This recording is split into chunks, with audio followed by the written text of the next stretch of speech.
Please subscribe my channel. Welcome class 7th student. We are doing our chapter number first integer. पहला chapter पूर्णांक कर रहे हैं। Integers mean negative number, positive number and zero. हम closure property कर रहे हैं, ठीक है। अब क्लोजर प्रॉपर्टी का हम मल्टीप्लिकेशन के लिए देखेंगे, क्या मल्टीप्लिकेशन के केस में क्लोजर प्रॉपर्टी फॉलो होती है या नहीं।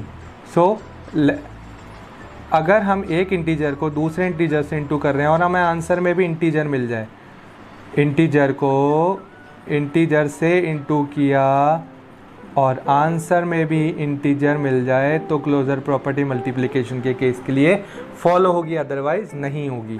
तो let's take example. Okay, so number ले लिया, दोनों ही पॉजिटिव इंटीजर को इंटू कर रहा हूँ। 2 1 जा 2, पॉजिटिव इंटू पॉजिटिव पॉजिटिव, 2 1 जा 2 आया। तो आपके पास इंटीजर ही, दो इंटीजर को इंटू करने पे। Let's take another example. एक नेगेटिव नंबर लिया, एक पॉजिटिव। नेगेटिव इंटू पॉजिटिव होता है नेगेटिव, 2 1 जा 2। आंसर में एक नेगेटिव एक पॉजिटिव को इंटू करने पे आंसर में नेगेटिव इंटीजर आया तो लेकिन इंटीजर ही है ना। एक और एग्जांपल लेते हैं, 0 इंटू 2।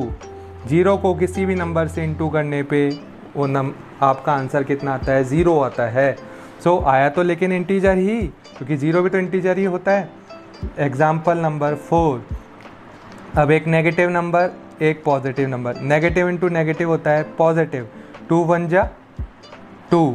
तो आया तो आपके इंटीजर ही आंसर में। तो यहाँ आप देख रहे हैं सभी केस में दो इंटीजर को इंटू करने पे आपके पास आंसर में इंटीजर ही आ रहा है। तो हम यहाँ पे क्या आउटकम हमें मिला कि yes, integer are close under multiplication. Integers are close मतलब मल्टीप्लिकेशन के केस में है ना, गुणा के केस में जो पूर्णांक होते हैं वो क्लोजर प्रॉपर्टी को, समवत गुण धर्म को फॉलो करते हैं। यस, इंटीजर मल्टीप्लिकेशन के केस में क्लोजर प्रॉपर्टी को फॉलो करते हैं। मतलब दो इंटीजर को इंटू करने पे आंसर में हमेशा इंटीजर ही मिलेगा, ठीक है।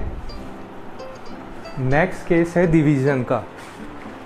एक इंटीजर को दूसरे इंटीजर से डिवाइड करने पर अगर आंसर में यानी कोशेंट भी देखो, क्योंकि डिवीज़न के केस में क्या होता है, देखिए एक होता है डिवीज़र, मान लीजिए आप 2 डिवीज़र है आपका और डिवाइड कर रहे हैं आप 10 को, ये कहलाता है डिविडेंड।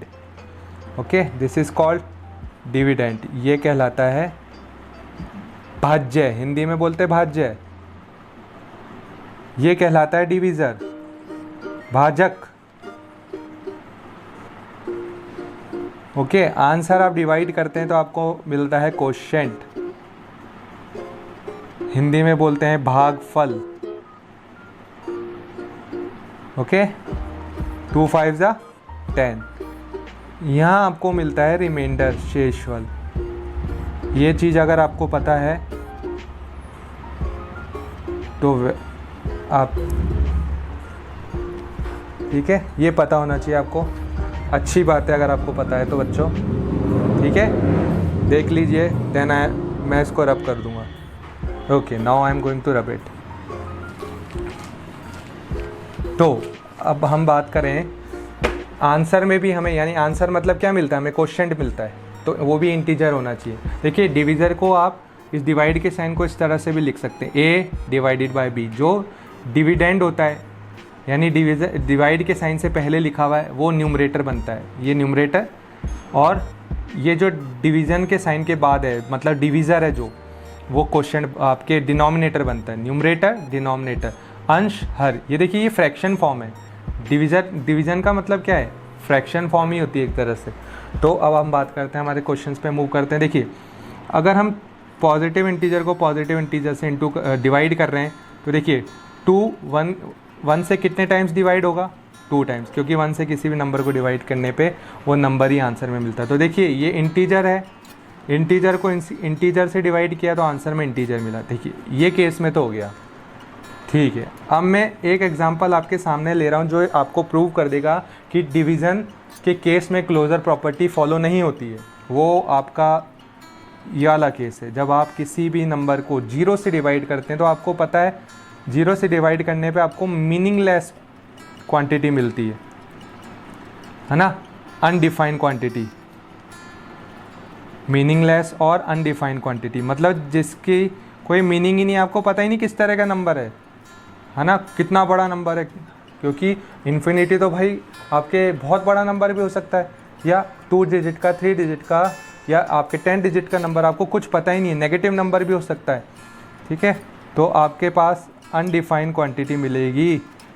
तो इस केस के कारण से आपके ये प्रूव होता है कि यहाँ हम नो लिख देंगे, no integer are not closed under division, मतलब डिवीज़न के केस में आपका क्लोज़र प्रॉपर्टी फॉलो नहीं होती। हमने देखा था मल्टीप्लिकेशन के केस में फॉलो हो रही थी, और इससे जो पहले हमने वीडियो बनाई थी, आपने देखा उस वीडियो को, तो उसमें हमने एडिशन और सब्ट्रैक्शन का केस लिया था। तो उस केस में हमने देखा था कि एडिशन सब्ट्रैक्शन के केस में क्लोज़र प्रॉपर्टी फॉलो होती है। इस वीडियो में हमने देखा कि मल्टीप्लिकेशन के केस में भी फॉलो हो रही है, बट डिवीज़न के केस में जब हम 2 इंटीजर्स को डिवाइड करते हैं तो कभी तो इंटीजर आ जाएगा, लेकिन ऐसे केस में इंटीजर नहीं मिलेगा। हम चाहते हैं हमारे सारे केसेस में इंटीजर मिले हमें आंसर में, लेकिन इस केस के कारण से है ना क्या हो रहा है, आपके हर केस में इंटीजर नहीं आ पा रहा है। तो हर केस में नहीं आ रहा, इसलिए हम बोल देते हैं कि इंटीजर ज़रूरी नहीं है कि डिवीज़न के केस में क्लोज्ड हो, वो हो भी सकता है, वो नहीं। तो इसलिए हम फाइनली क्या बोल देते हैं कि no integer are not close under division, क्योंकि मे और मे नॉट की बात आते ही यहाँ पे हमें फाइनल डिसीजन लेना है मैक्स में, तो हम बोल देंगे no integer are not close under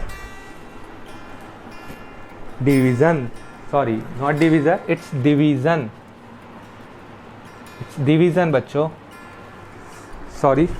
and then thank you, please like this video, subscribe my channel and share this video. Thank you, have a nice day.